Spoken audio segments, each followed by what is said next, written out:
Yo, what's up mga idol? May papakita nga pala ako sa inyo yung speedometer na nabili ko sa online. Napakaganda na ito mga idol kesa sa stock na nakalagay sa ating mga motor. So, papakita ko sa inyo guys yung introduction system niya.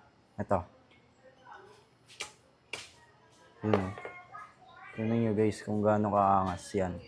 Ang dami yung color, oh. Diba? Mas nakaka-forma talaga siya ng mga motor natin. So, as you can see, mas clear na tignan yung mga kung ilang kilometer and yung mga digital dito na nakalagay. So, LED digital speedometer mga idol. Yan. T-signal. Aran, gumagana yung signal niya. And nandito yung kilometer. Yan, kmph per hour. And merong orasan. Ayan, tignan nyo yung bar mga idol.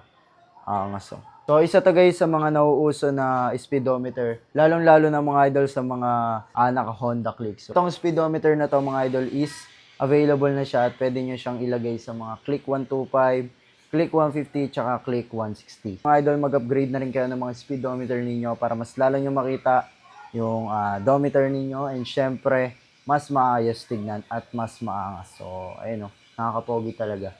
So, just click the Yellow Basket mga idol kung gusto nyo umorder. Yan katulad nito, murang-mura na lang to dyan sa Yellow Basket ko. Yun lang. Peace.